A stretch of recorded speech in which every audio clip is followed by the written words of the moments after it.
Hey, welcome. I'm Kirk. And I'm Jason. Welcome to the How Churches Can Plan 2021 and be ready for almost anything. Yeah, getting into that, Jason.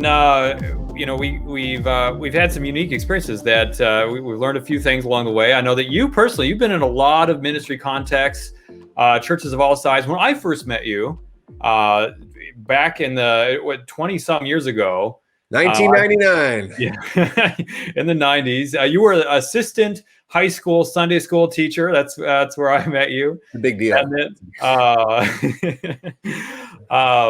came back later, and you'd become a young adult pastor at the church I was attending, and in fact, we're the national young adult ministry coordinator for the Assemblies of God.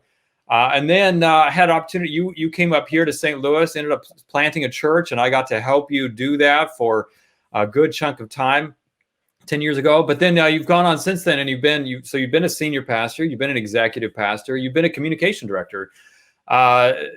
Jason, you've been in all sorts of contexts there, learned a few things. I'm tired just listening to that. No, just kidding, but seriously, I'm feeling better now. No, and Kirk, you've been a big part of that. Honestly, we've partnered in ministry for a long time. I think you were always my go-to graphic artist and web developer, and the partnership we've had together at ArtSpeak Creative, honestly, has just been such a fun, fantastic experience leading church creatives, both those on our team. Now a couple dozen, but also getting to come alongside so many awesome life-giving ministries, churches, even some fantastic for-profits, and quite literally around the world, but definitely across the country. I just wanted to give a big ask right now. There's a lot of those, whether you've been a client or a friend, or you just saw this online. Where are you watching from? Drop it in the chat. I'd love to know where you're at. I'd also love to know what church or ministry or organization that you're representing. In fact, our team, we've got a team of strategists, a team of creatives that are a part of ArtSpeak Creative. They're in the chat too. They'd love to get to know you, interact with you. There's going to be a Q&A at the very end. And so you can also drop your questions in there. And we've got people pulling those questions out to set us up right at the very end. Awesome. So glad to have you, everyone, joining us today. Jason, what are we talking about exactly? Yeah, we are talking about mindsets. We're talking about structure, and we're going to talk about how-tos plan your church calendar, the mindsets that are going to set you up for effective calendar planning. And we're going to talk about the structure of healthy communication department. And we're also going to end very, very practically some very, very great tools on how to plan your church's calendar. A church calendar, I think, that is going to make you better, right? So if the leaders, whether you're the lead pastor or creative or the executive director, it's going to make your communication better, even internally and then externally. And that's going to make you a better leader. It's going to help you lead the people that you're already leading well. And it's going to help you reach more people because you're going to be increasing your influence. What if you could be healthier and grow your influence? Awesome. We'll be taking questions throughout the webinar, so feel free to ask whenever in the chat, and our team will serve those questions up to us at the end. So we'd love to get to those at the end of the webinar. Yeah, when this webinar is over, just full disclosure right from the top, right? This isn't going to be a heavy pitch or a hard sale at the end of this. If you're watching right now, stay to the end, because here's what's going to happen right at the very end.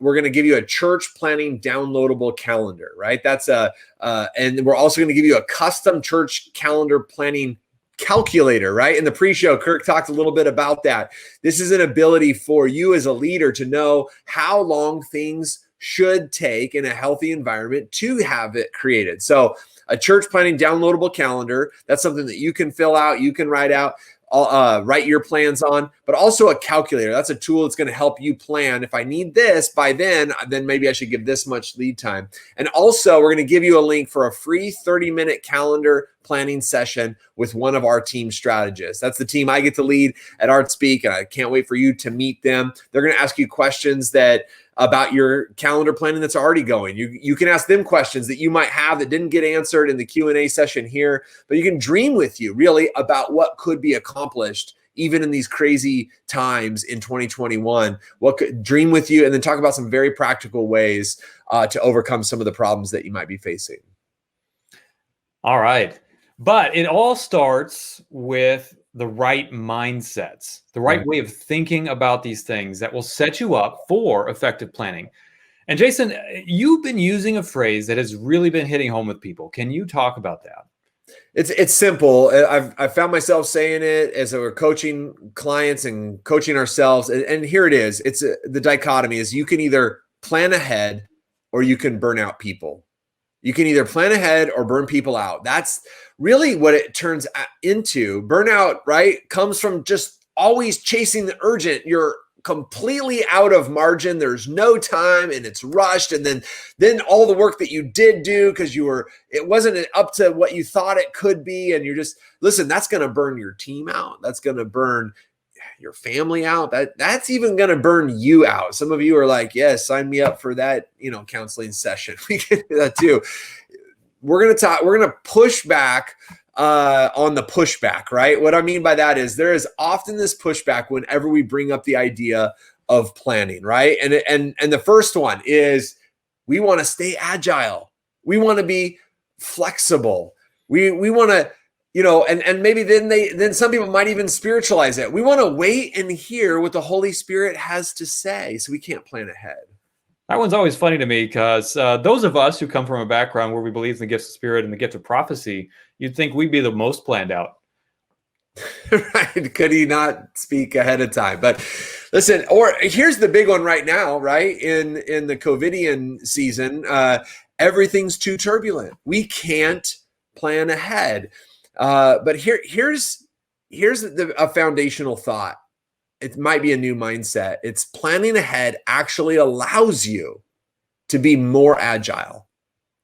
So that's the first mindset, is that planning ahead is about stewardship.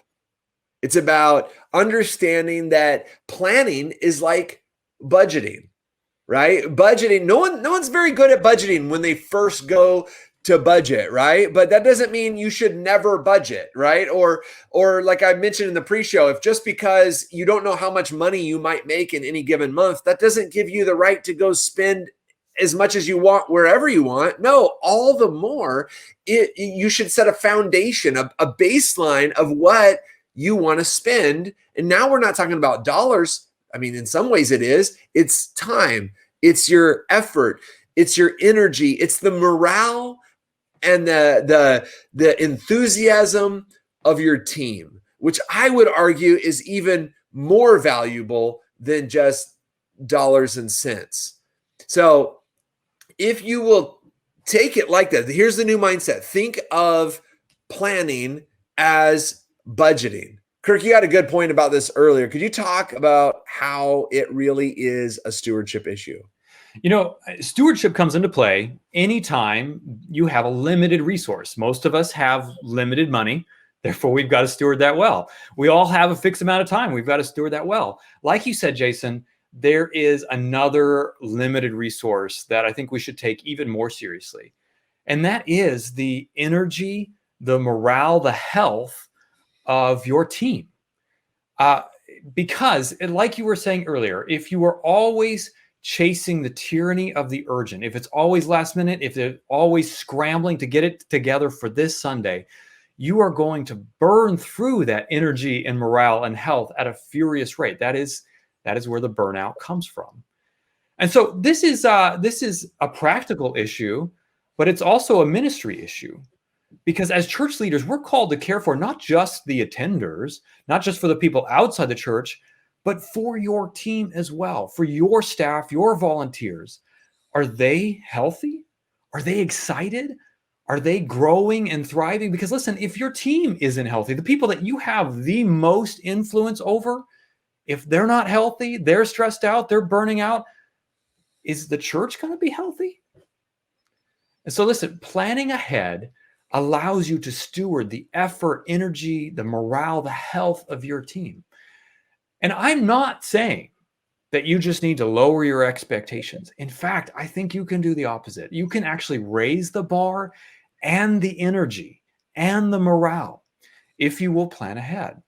if you read Herding Tigers by Todd Henry, which is a great book about how to lead creative, which, by the way, I'm not just talking about the creative team. I'm not just talking about your video and your design team. If you work at a church, I'm going to guess you are creative. You are solving problems creatively constantly.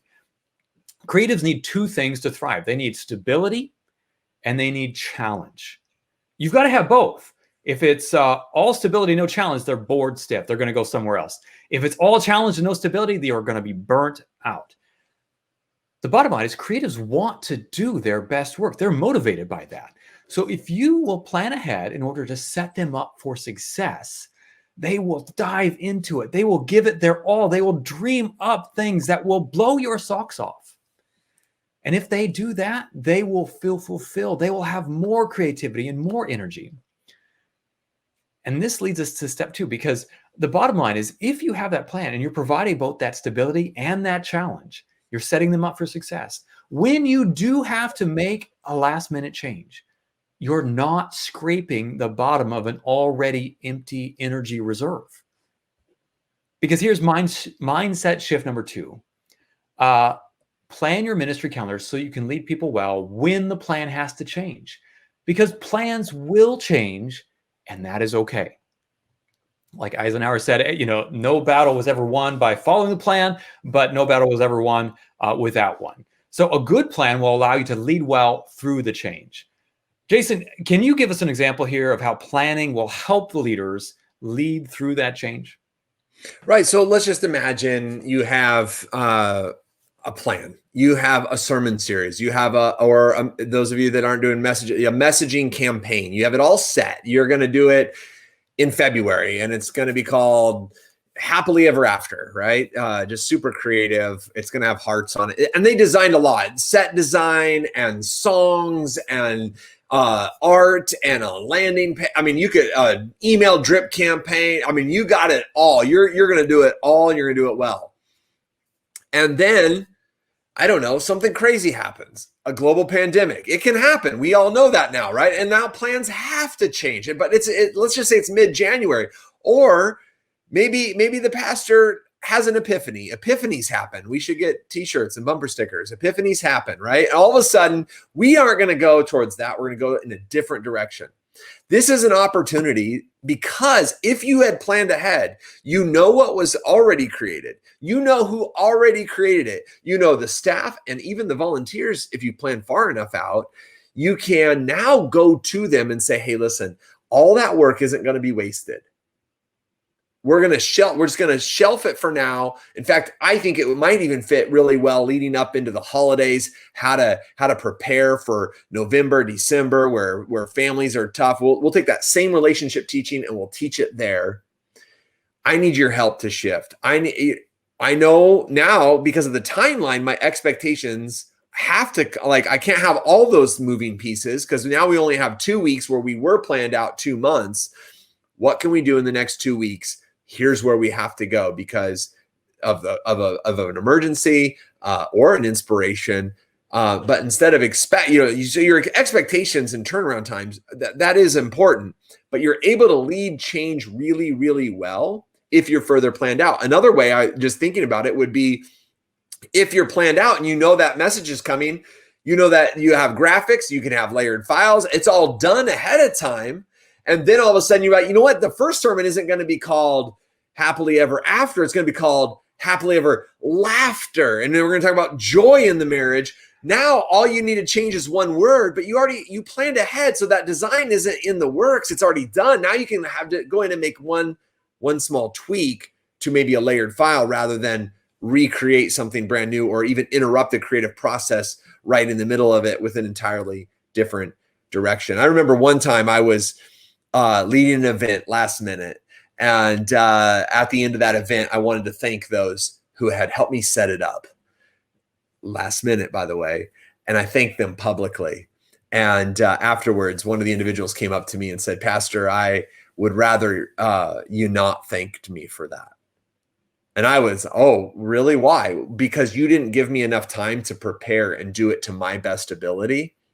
I would have loved to have done it even better. Had I had a week instead of 2 days, then I would have loved to flex for you. And I honestly, I was convicted because had I planned ahead, it would have helped my agility. It would have helped my leadership rather than hurting it. So planning ahead will help your team. It'll help them well through even the most chaotic times. I believe that. And there's something I'm hearing there, Jason, as you describe that makes me think of something that you talk a lot about, because I happen to know that you've discovered the secret to marital bliss. That also happens to work really well when you're planning a calendar. What is that? Well, I don't know if my wife is watching. I don't know if I've mastered marital bliss yet, but I do. That is the direction, right? That's the aim. And my wife and I get invited on occasion to speak about communication principles in marriage, and it's a passion of ours. And we were preparing for a retreat. It was the end of 2019, right? Back when people did retreats, maybe someday again. And I'm a part of the John Maxwell coaching team. And so I loved his principles about leadership teams, executive teams from his book, Everyone Communicates, Few Connect. And so my wife and I were looking at those principles, said, what if these apply? What if we could apply these to our marriage? Everyone communicates, few connect in marriage. So we did a whole retreat on it. And when we were putting all of that together, I realized that the principles that we were about to go teach on marriage were the same principles that you and I, Kirk, have been coaching our church clients through on how to get the word out about their ministries. It was the same principles. And if you boiled all those principles down to one word, to me, that word is empathy. Am I willing to do the difficult work to think and feel like the person I'm communicating to, right? Rather than just tell them, right? Rather than just say, hey, don't be mad at me for that. Which, by the way, that doesn't work. I've tried it. You don't need to ever again, right? But when I can say, you know what? I can imagine it feeling like this if that would have happened to me. I wonder if you're thinking something like I might have been thinking if I would have. You don't even have to agree with their perspective, but I do think the church for a long time, ministries for a long time, organizations all over the planet for a long time, just force declarations like, don't be mad at me for that.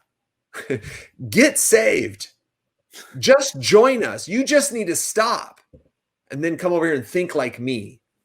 When really, I think the gospel is calling us to go and think like them and feel like they might think and feel, and then we can lead them somewhere good together. That's good. And it flows both ways here, by the way. If you're a lead team, you're a leader, you need to have empathy with your team to understand, what is this ask that I'm about to deliver them? What is that going to mean for them? What is that going to mean for their family this weekend? What is that going to mean for the quality of life for the next month? But it also goes the other direction. If you are the one on the receiving end of the asks, you're a creative team member or somewhere in that team, that you need to empathize with that leader and understand what are the pressures they're feeling. What are they thinking through? What are they too busy right now to think about? And maybe I can think about their problems and get proactive. Come to them with solutions before they've even thought of the problem, because I was taking a minute to stand in their shoes and think ahead.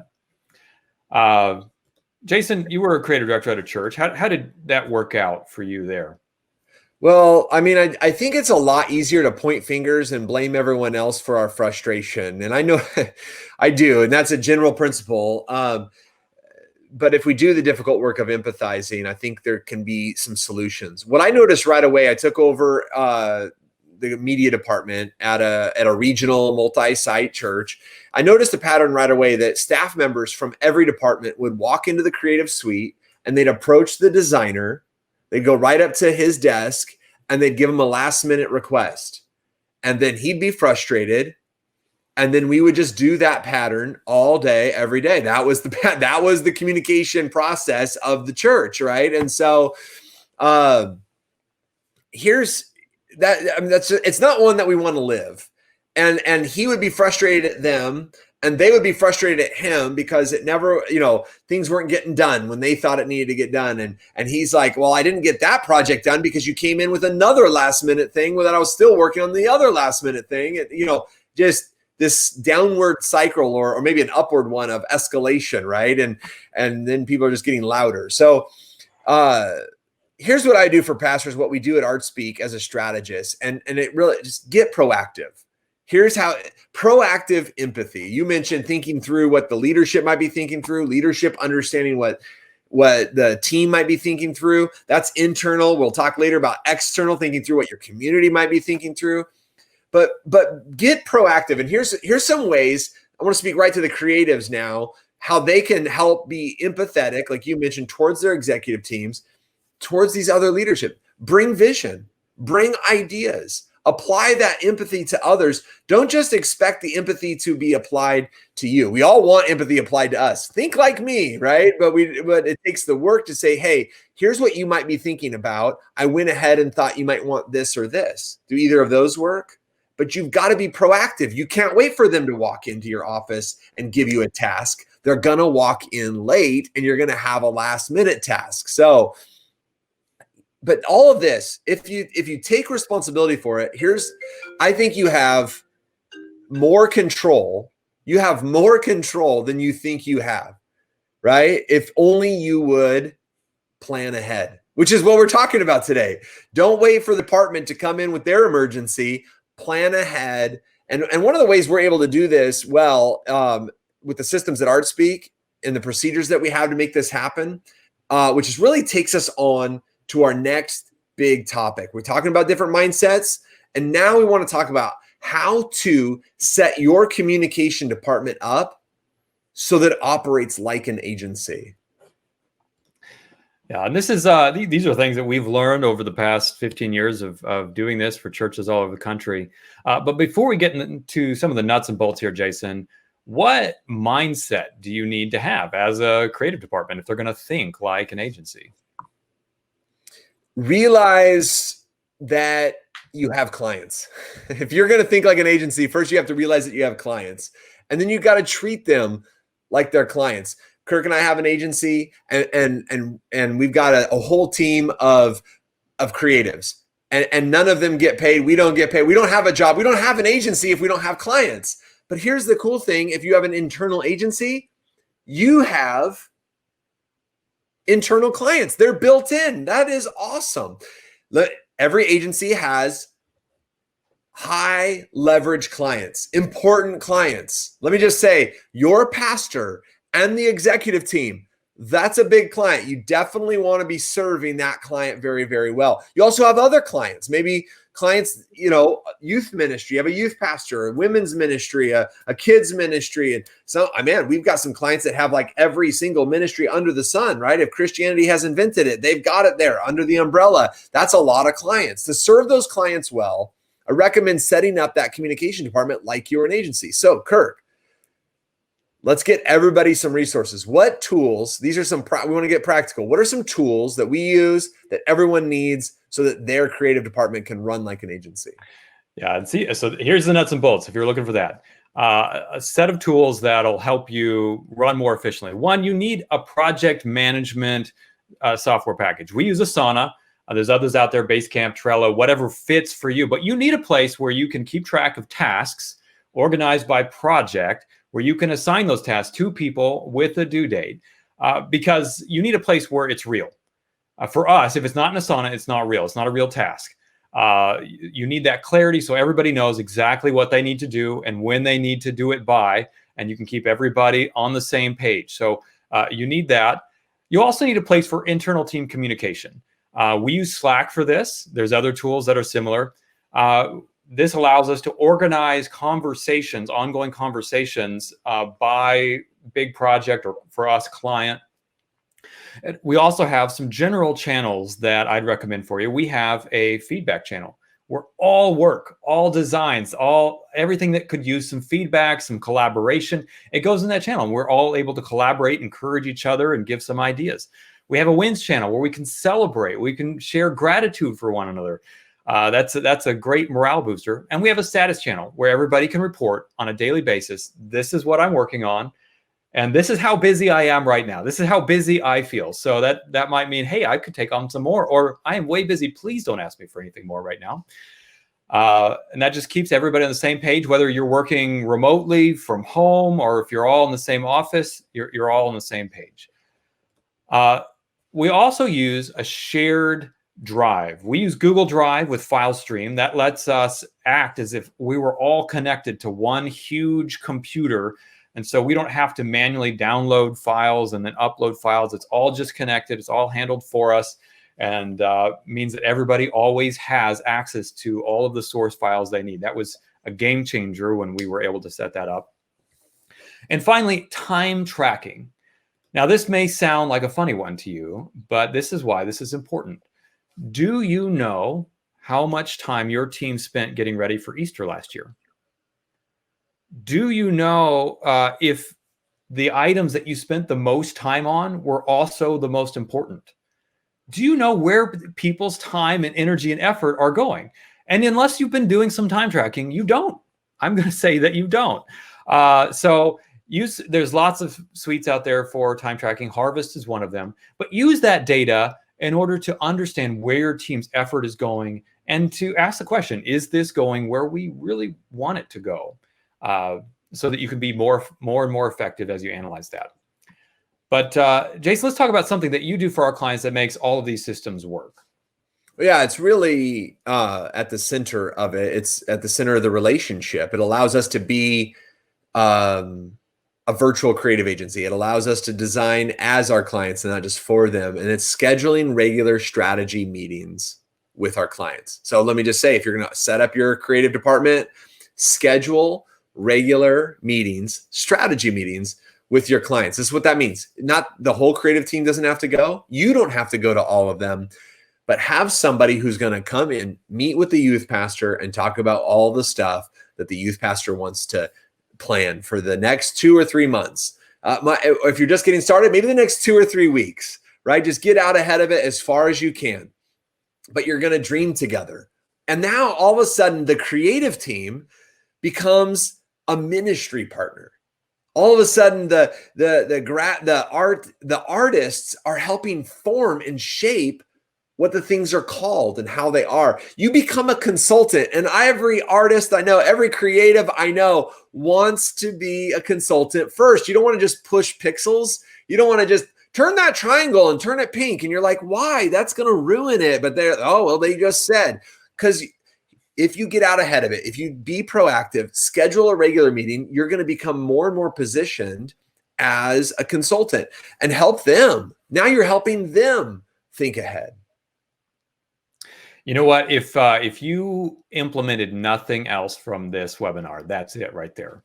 If you can get that going, if you're a creative team member and you can start doing this, this may change your life forever. But how often should that happen, Jason? Monthly meetings, I think, are a must. All right. So if for us at ArtSpeak, it has to be at least once a month. We have an ongoing client. No matter how many hours they're spending with us, we've got to get a touch point once a month to stay on page. So maybe it's maybe it's a volunteer-led ministry, but you are going to have to design as them. You are going to have to communicate with them and for them and have them a part of the church calendar. Then you got to connect with them at least once a month. For department heads, for larger ministries, it might be every other week. I would highly recommend, if you can, weekly meetings with the executive team, right? That, again, they're setting the big direction. The main communication comes from them. You want to make sure you're on pace for them. 1 meeting, even 2 meetings. I don't want to overload anyone with meetings. You might even just be a part of, the communication meeting, the preaching meeting, just a part of it. Or you got to touch base though, no less than once a month. But boy, for where the most communication is coming from, I would say weekly. Awesome. And real quick, Jason, you came up some ways in terms of just arranging the space that made this planning process easier. Can you talk about that? Yeah. So we found in the executive office at the church I served at, there was a giant dry erase board calendar, which was a beautiful thing. Dry erase boards are my happy place, full confession. But this one was magnetic, and you could put dates, you could draw on the dates, and then you could put events on there. You could have different magnets that symbolize different things. And that was the official church calendar. It was in dry erase, so they could change it at any time. Fine, there's your agility. But it gave a tool to plan ahead. what I did is I found that the church also owned another one that was very, very similar. And I had them install it inside the media team suite. And then I set up a high top table and some lamps and some candles and, brought in some good coffee and began to schedule those meetings that we talked about ahead of time. So we could sit down with the small groups pastor and say, tell me about small groups. So what are you dreaming about? You've done a small group Sunday 3 times a year for the last 3 years. You're going to do another one? And the answer was, yes, of course we're going to do another one. When are you planning that? And they might pick a date on the calendar, and then we look over. There's the calendar. It's on the wall. This is actually the exact calendar that's in the executive suite. The date you picked is also the date that pastor was going to do this other big thing. You're welcome to go and ask him if you also want small group Sunday on there. And the person's like, no. I know that won't change. Let's do it the next week. Okay, great. Do you have your content ready? No. Well, why do I need my content ready? Well, do you want all the print things and all the cards and all the things that you want, the lanyards and the shirts and the wraps and the banners? Well, of course I do. Okay, well, that takes 5 to 10 days to order. That takes 5 or 10 days to design. We're going to need content by the end of the week if you want to do that day and avoid rush shipping fees. At that point in history, rush shipping fees was about a 4 or 5 annual expense. And it was always the media team's fault for ordering it late. But what the calendar did was set a healthy boundary of planning and budgeting, real dollars and time, to show we can save money by planning ahead and put more and more attention and accountability into those. There's accountability and systems, man. They go hand in hand. So having that was key. What I ended up finding was, even between meetings, leaders of ministries were coming into the media department, the communication department, to plan their next event. And then we're there as a resource. We're there as a friend. We're there as a ministry partner. We're not the ones telling them, no, you can't have that graphic by then. We're there saying, here's how to actually have your ministry dreams come true. And so you may not have a ginormous whiteboard calendar, but we're going to send you a downloadable, printable 18-month wall calendar. You can print them out and arrange them on the wall, and there you go. There's your planning space. We're also we'll be sending you a church planning calculator. We talked about that earlier, that help you understand exactly how far out you need to plan, so that you can do this in time to do this in time to do this, so you're ready to go by the time you have the event without rushing everything along the way. So we'll email you those tools after the webinar. But it's great to have all these ideas, Jason. But if you're a creative director, not the senior leader, how do you implement this? Well, before you do any of this, it's very important to get buy-in from the senior pastor and executive team on your new systems, right? And I mentioned this last, but it's probably the most important. And you get that, you can achieve that buy-in by expressing empathy. Here's what I know you're wanting to accomplish. Here's what I hear the vision you're headed. It's right. It's the senior leadership's job to chart the course and to cast vision. But it's big picture. It's actually our job as department heads and leaders within that church to also bring corresponding vision up. I heard you wanted to go there. How about this or that? I heard you wanted to help marriages in 2021 because they've been very, it's just been a strain on marriage through this pandemic. Here's a sermon series that another church did that I saw. Here's one that I think we could come up with ourselves, or do you have something better? You're bringing vision. You're bringing ideas. You're bringing creativity up. I think you might like this sermon series or this one. And then he says, no, I don't like either of those. Oh, cool. That's not when we walk away sad or mad. That's where we go, okay, help me, Jesus. Let me go back and figure out what he might want next and bring up more vision. Do you have any other direction? Here's where else you can go. Always come to a meeting with more than one idea. All right. Because if you come to with a meeting with one idea, it's going to feel like defensive. I'm defending my one idea. No, come with multiple ideas. And then if those don't work, come up with some more ideas. So, and you can also research to do that. But The other part of this is create a memorandum of understanding. And I would recommend doing that in conjunction with the executive team and with your lead pastor. A memorandum of understanding is going to cover communication protocols, maybe the new portals in which these ministries are going to request. It's going to talk about the timelines and turnarounds, the expectations that ministry should have, that no, you're not just going to walk in and expect on a Tuesday that you're going to have a graphic for your annual retreat that you do every single year by Thursday. Like, you should have planned ahead. Here's the new protocols for doing that. And I also think you could outline some tiered events. We can talk more about that in a second, but Kirk, right? It's January. A lot of churches are thinking about how to start planning. We're going to walk you through it, right? We're going to walk you through 6 steps to planning your year right now. Where do we start? Absolutely. So step 1, maybe it won't surprise you. Step 1, start with why. Start big picture. Let's zoom out and let's make sure that everybody understands the big why. And listen, you could say, well, why do you exist? And maybe like, well, we're a church. We exist for the Great Commission. Go make disciples. Okay. That's good. It's biblical. But there's also 3 other churches within a mile of yours, if not 30. So what is your why? Why does your church exist? And does everybody on your team understand the answer to that question? Do they know it? What is your how? So if that's your why, maybe you're there to reach people. Great. That's our why. We're here to reach people. How? How is your church going to reach those people? What makes your church unique? What are your core values? Does everybody on your team know what those are? Maybe you've got them on the wall, but maybe you need to dust that off and make sure everybody understands how that's supposed to play out in your church. And finally, who is your who? Who exactly are you trying to reach? Every church wants to reach everybody. I get that. But there's probably some people that your church are best suited to reach, are most passionate to reach, are people in your community that nobody else is reaching. And you may decide as a church, you know what, that's one of our who's. Now, I'm not saying you have to have just one answer to this. You might have a few who's that you want to reach, but you need to get clear about who those are. What are you uniquely passionate about? Who are you uniquely suited to reach? Because listen, you don't need to compete with all those other churches out there. And we'll get to this in a minute when it comes to calendar planning. If there's a church just down the road that does a blow the roof off Christmas event every single year, maybe you choose not to compete with that.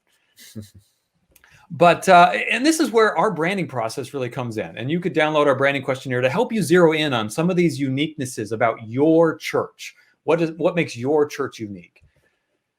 And identify who is it that you want to reach. And this, by the way, this is our communication triangle. We're borrowing this from Rethink Communication from Phil Bodle. We've just implemented this into a lot of our conversations at ArtSpeak. Communication triangle draws it out this way. You've got over here, this is who you are as an organization. On the other side, this is who you're trying to reach. And up here, here's things that they want for themselves. And over here, this is things that you want in your organization. This is your vision. What do you want for them? There is a place where those things overlap, and that is the shared win. Now, you need to understand, what are the obstacles between them and that shared win? What is the process that would take people from wherever they are right now, maybe get them connected to your church, maybe get them in a community, building some relationships, maybe teach them some important principles, maybe draw them to some important decisions, so that at the end of the year, you get to hear the life story change, the stories of life change that you want to hear. And I think that's the final thing that you should get very clear on. At the end of this year, what are those stories? How will lives have been changed this year because of what you've done as a church? Because if you'll get clear on those goals, you'll get clear on who you are, who you're trying to reach. Now you know what you need to do in order to start filling up that calendar. You can brainstorm based on that. You can explore, hey, what are the things that we could put on this calendar that would lead people through this process methodically? Maybe this event leads to this sermon series, leads to this retreat, so that at the end of the year, we hear those stories of life change. So that gets to step 2 here. Use felt needs to develop a strategy. You can think of those processes. How do you get attention, build trust, and then don't drop the ball? How do you keep leading them on to the next step? And you can use the calendar year, to predict those felt needs. Most churches have 3 to 5 all hands on deck events every year. You probably already know what those are. Christmas and Easter are usually gimmies for most churches. You should probably plan for those. Just remember that if you're not the family tradition church, maybe those might not be your best opportunities to reach people. They might be going to mom's church and not yours.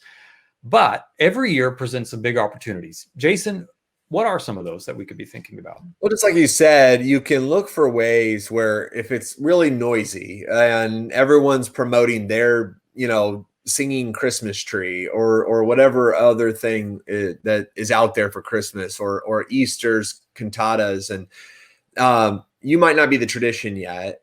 It might take a lot to get in front of come to this church on Easter or Christmas. I look for where people aren't talking about coming to church. Blue ocean moments, to steal Kim and Mawborn is the authors there. Blue ocean strategy. But like, for example, New Year's resolutions, right? New Year's. Okay. It's post Christmas actually. So all the churches have already spent their marketing budget on that, and they're thinking forward to Easter. Now you're able to say, hey, it's a brand new year. And I say New Year's resolutions, and some people are like, oh man, I don't know if that's even, Christians aren't supposed to, the New Year's revelations, please. Okay, well, call it whatever you want. People, your community, your neighbors are thinking about, it's a brand new year. I want this year to be better than last year. And now you can come alongside that and say, hey, new vision, new health, new life. You can have that. And here's a foundational truths for it. Give us this month. Here's what we're talking about. New Year's resolutions. I think the same, in a very similar way, back to school calendar reset. Chris Hodges with Church of the Highlands and the ARC team taught you and I that in 2009 about come alongside calendar planning moments. When your community's planning their calendars, that's when you should be out in front of them. Not just Easter and Christmas, but New Year's and back to school. I also think if you think about Easter, I think it also presents a blue ocean moment, and that's post-Easter. Mm-hmm. Everyone ramps up for big events, but what are you doing to build away from them? What stories are you telling? Or even what are you calling them to? What's the message series that's on the pastor's heart and the communication team after Easter? Build that one out so that, and even very media wise and very engaging, so that when you have everyone there on Easter, you could say, give us the next 4 weeks, and here's what God, this felt need in your life is going to be accomplished. Absolutely. And so that now we're ready to start filling up the calendar. We've developed that strategy. We've looked at the calendar. We understand the felt needs. We understand how our process interacts with those felt needs. So now let's start putting stuff on the calendar. And so a few things to think about here.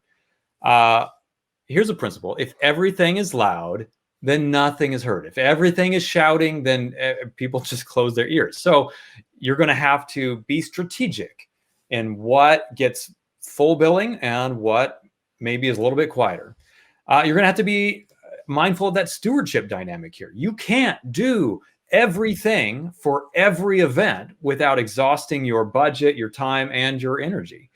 And you need to think about that process that we've been talking about. Not just filling up the calendar to fill up the calendar, but how are we strategically moving people through that process to change their life? Great ministry isn't about doing more things, about being intentional about what we are doing. I heard that quote recently. I should have an attribution for that. But you need to make sure that you have a way to make sure the departments are getting what they need without competing for attention. And Jason, you developed a system at your last church that really helped communicate this, that really helped build a system around this planning principle. What is that? Well, it's tiered events. It's part of that memorandum of understanding I mentioned earlier. And yes, I was a part of creating one at one church, but now been a part with the ArtSpeak team and consulting other churches and other organizations on tiering their communication. What I mean by that is there are some things that are very, very important, and you're pulling out all the stops, right? That organ is going to be blasting. This every ability that you have to communicate, you're going to be communicating about that. one big deal, right? In fact, every ministry, you want every ministry pointing to this one thing, right? That's a tiered one event. Now, you can't have those every week. Like you said, if everything's loud, then nothing's loud. Nothing can be heard, right? So, but every ministry might have their big push. For me, when I was a young adult pastor, it was retreat. For a youth group, it might be a camp. Whatever it is, for small groups, it might be those and that might be an integral part of the executive team's direction, getting people in groups. So they might get 2 or 3 of those a year where they're wanting to push everyone to be a part, and every ministry can be a part of those. Now you might have tier 1 events, and really this should be something that you customize for your communication. But having a tier 1 event that, some rules, department might only have 1 or 2 tier 1 events a year. No tier 1 event can take place within 2 weeks of another department's tier 1 event. Again, it's not loud. It's loud, and then, recover. And then, hey, this other big thing we're doing. Tier 1 events require at least 3 months lead time. Again, your details might change, but have some rules. Then you might have some tier 2 and tier 3 events where you might get 4 tier 2 events or 8 tier 3 events. And it just might mean you're not going to be an announcement. There's not going to be a video about it, but there might be a t-shirt. There might be some invite cards. There might be a flag. There might be some signups. Or these events need less time to plan because there's going to be fewer resources going into them. And again, all of this sets an expectation for what's going to be communicated, by whom, and why. Everyone's going back to that why of ministry. And now you're creating, again, you're setting yourself up as an agency to help the church focus on its main goals. And these lower tier events, they'll only be allowed maybe to target communication efforts to specific audiences. Again, customize it however you want. Another big key in this, whether it's a tier 1, tier 2, or tier 3, is build up to those events and away from those events. Kirk mentioned telling what stories do you want told at the end of the year? Well, there's a hint. Tell the stories throughout the year, right? Everybody ramped up for Easter. What happened at Easter? Tell people. I was famous for ramp up, right? Even if you spread those out, people want to know, did it work? Did what we were doing accomplish anything? Help them by telling those stories. And that's setting boundaries, and it's setting healthy communication direction. And with it, as you're filling up the calendar, I think there's some filters that you can set up to ask yourself as you're filling up the calendar, whether that fits. Does this fit our unique purpose? Does this fit our current goals? Does it fit the processes that we've laid out? And do we have the time? Do we have the money? Do we have the passion to do this well? And I would challenge you that some of these, you could make a case for probably almost anything a church could do. But I want you to drill in and figure out, is this what we should do? Based on the goals, the why, the uniquenesses that we laid out, can we do this best? Can we reach the people that we want to reach best with this event? Or is it better served with something different? Because again, maybe the answer is not to do more, but to do less with more intentionality. Mm. And in fact, while you're planning, I want to challenge you to consider rest. Consider vacations. Maybe as you're planning this calendar year, you need to put team member vacations on the calendar so you can make sure that those actually can happen, so that people can rest and restore and come back refreshed. Maybe you need some thank you events.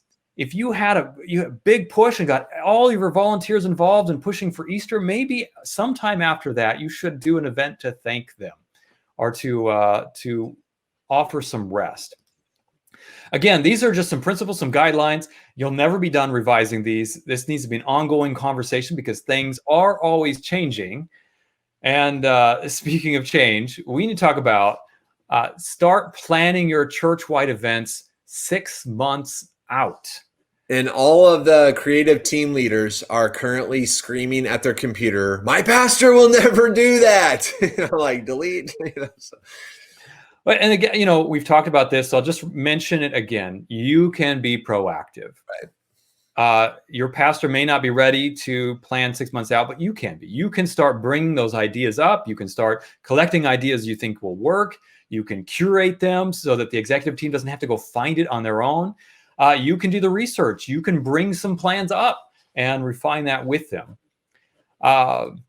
Yeah, and make that research fun, all right? It doesn't have to be just a drag. And if it's July and you want to plan Christmas, man, throw in some hot cocoa and a Santa hat and some Christmas music, and everyone get into the room and be like, what should we propose? What are a couple good ideas that we could create this Christmas? 6 months from now is back to school. So in the next couple of weeks, plan what you're doing for the back to school. Plan a meeting. Put a meeting on the calendar to plan it and make that meeting fun. Put on some board shorts and a backpack and be like, what are we doing in fall of 2021?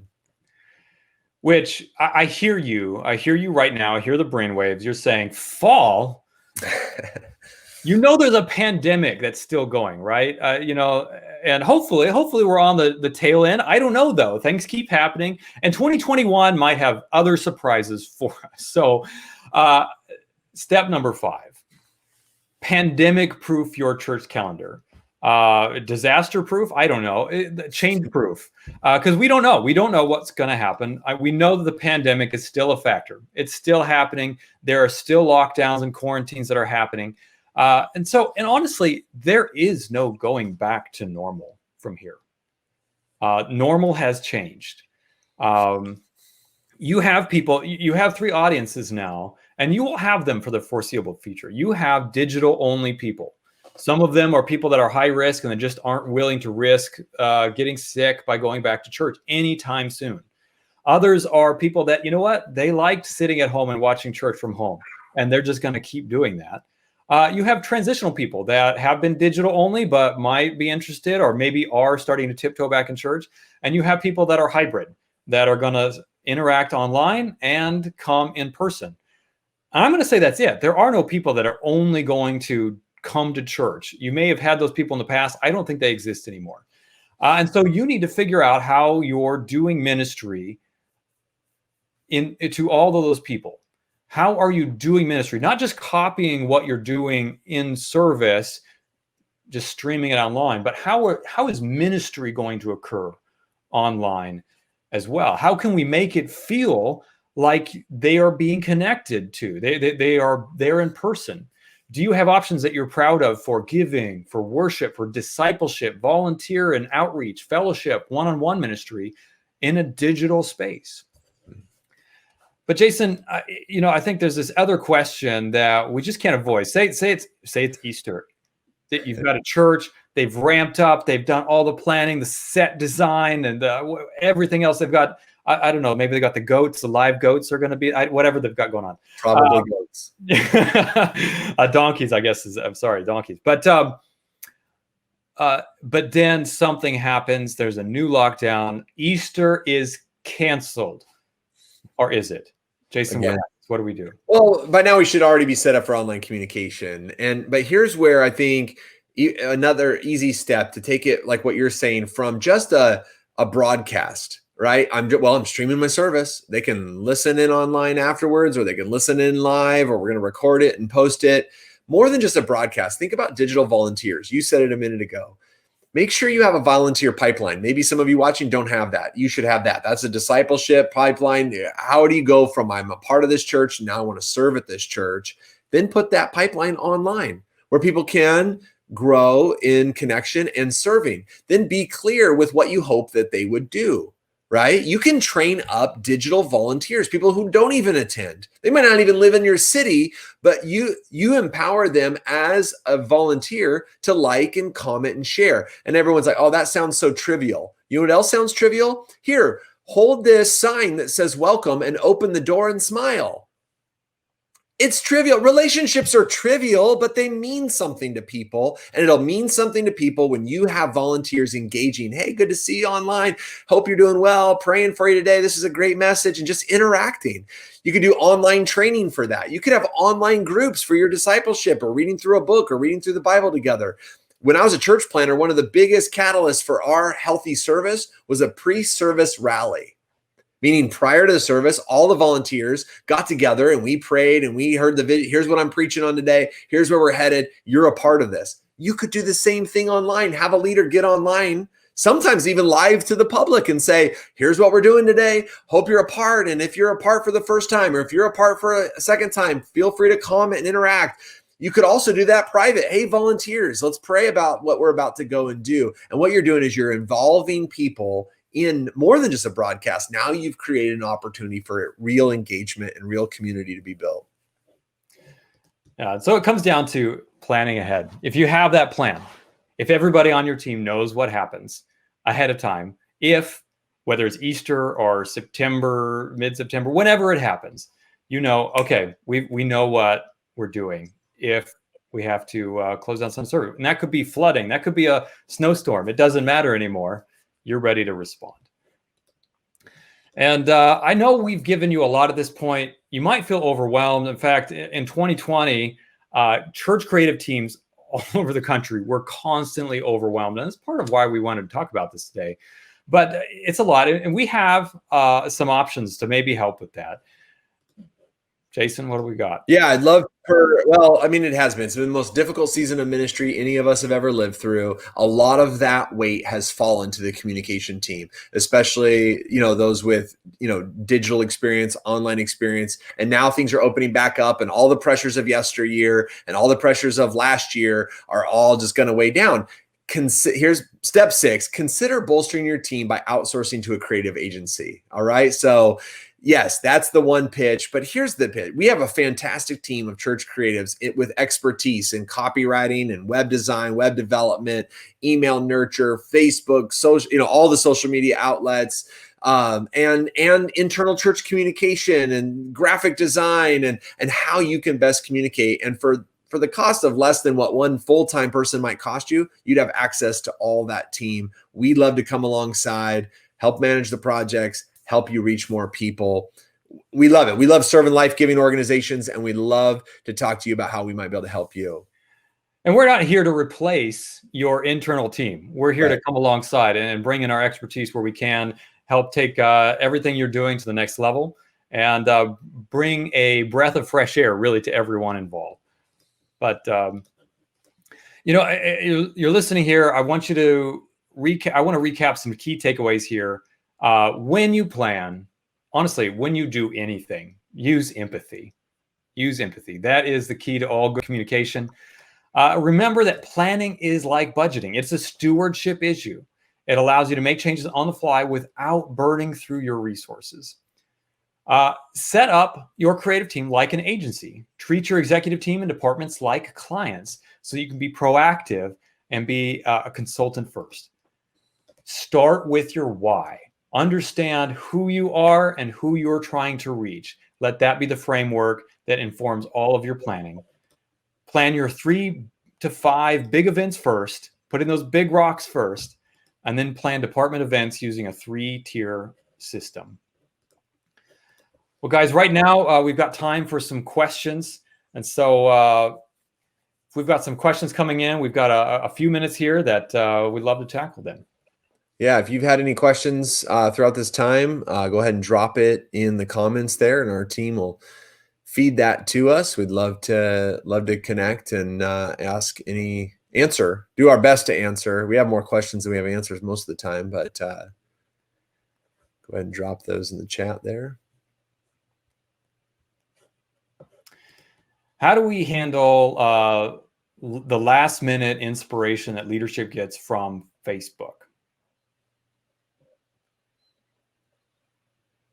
So the leadership gets this. I think this is coming in from Facebook here. How last minute inspiration coming in from leadership? Maybe it's Thursday. This is for Sunday. What do we do? Well, I mentioned it earlier. Epiphanies happen, right? And I do think that'd be a fantastic bumper sticker. We need to create that, but. I think your ability as a creative department to think in templates, that's what I would say, design some templates. If you have a sermon graphic, right? And or a branded graphics, and you've created this is something that we deliver in our branding packages as well as sermon graphics, but you as a designer, you understand layered files. If you think in layered files, you think in templates, then you can also, somebody comes in and says, you know what, instead of calling it this, we're going to call it that. You can have some go-to templates. They're going to already look good. They already feel good. They already look like you and sound like you. You're not starting from scratch every time, but you're going to be able to design on brand and on message. I mean, would that be one solution? I think, again, getting on the page with the leadership team about communication ahead of time, the better off you're going to be as well.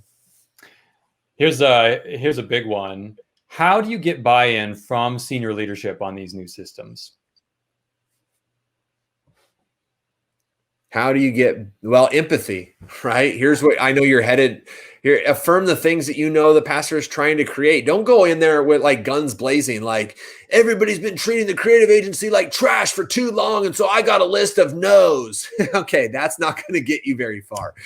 What you can do is say, hey, pastor, I know you're trying to create a healthy community here. You're trying to, and to set up boundaries for us, but also we want to do our best for our best foot forward, man. We think we can create more engaging opportunities, sell them on the big picture of reaching more people, influencing more people, creating a healthier work environment. We want to be able to say yes, yes, yes all the time, and then present that to him. Don't surprise your leadership.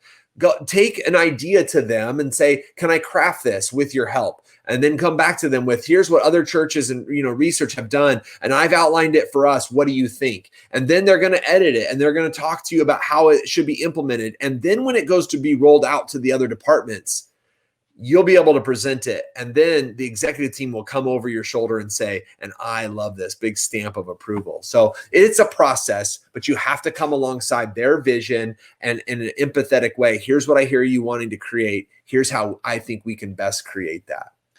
Yeah, and conversely, here's how you sabotage it. If you come in pointing fingers, or if you come in with your frustration, or if you come in with an attitude that is like, this is impossible, you can't ask me this. That's not going to get you what you want. Got some more questions coming in here. What if I'm the only one on the team doing everything? Does this apply to me? I would say even more so. You have an advantage here in that you know how much energy and passion and time you have. Be realistic about that. Steward your own health. Because listen, if you are burning your own self out, then you're not going to get to the end of the finish line here. Yeah, absolutely. Another church asked, do you recommend using Slack only for your internal team, or can church members join the same Slack account too? It's a good question. That's a good question. And the reason that we separate it, for us, we enjoy in that internal Slack communication. That's a safe place. It's a safe place where us as a creative team can give honest feedback with each other. We can present something out there and say, hey, this isn't finished yet. What does it need? Without worrying about the client, or in this case, a lead pastor or a department head saying, oh, no, that's not it. Well, we know it's not it yet. We're working on it.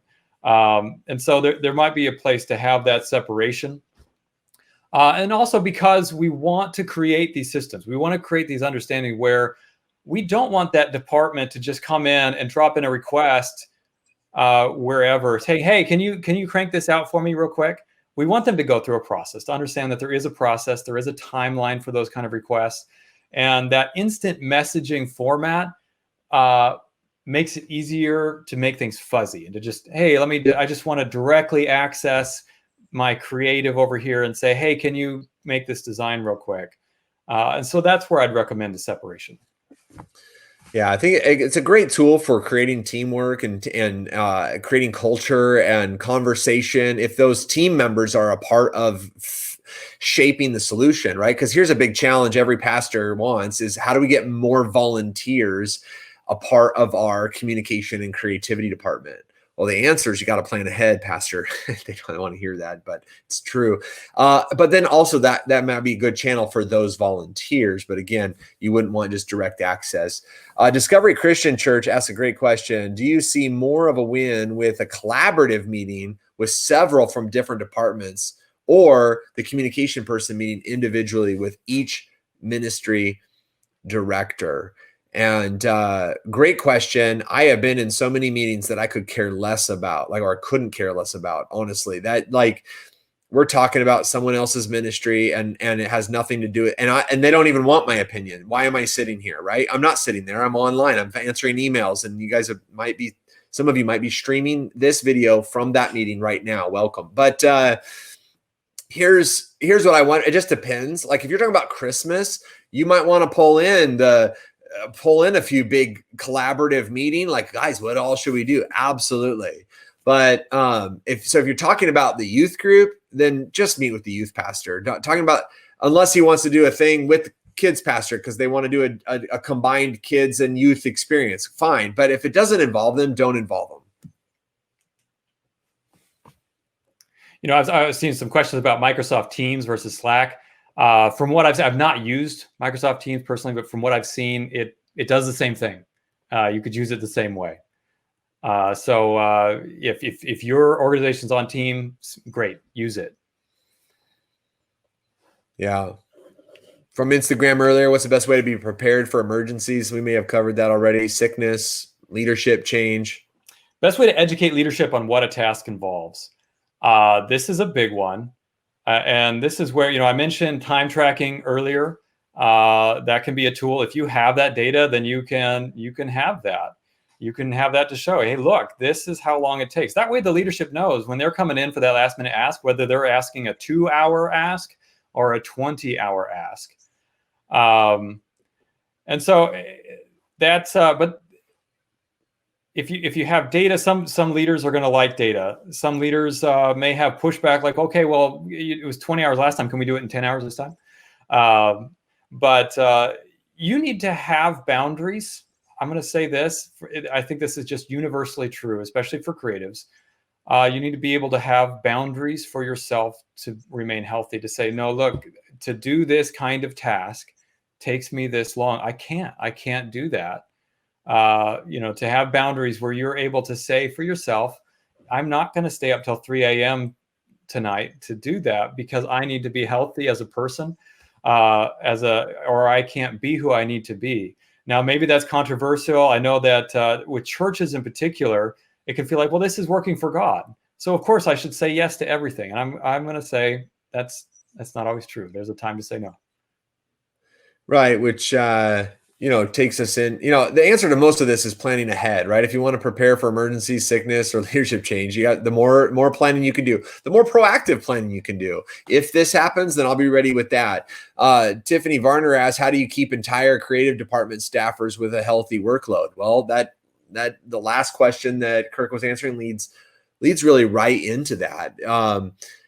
Time tracking, that challenge, inspiration, also rest. I would say half of our conversations, maybe it's less, but it feels like about half, Kirk, when we're coaching, encouraging our creatives to take their abilities to the next level, we're actually talking about drinking more water, going on walks, turning your computer off, not doing push notifications, right? I mean, probably half of the principles that we want to help inspire creatives to be more efficient and more effective with their time, healthy workload, because they're helping lots of fantastic clients with compelling vision all over the country. We're actually talking about how to live a healthy life half of the time. Take your vacation, right? Go on date nights. Like we're encouraging those kinds of wins, not just how can we get more out of you faster.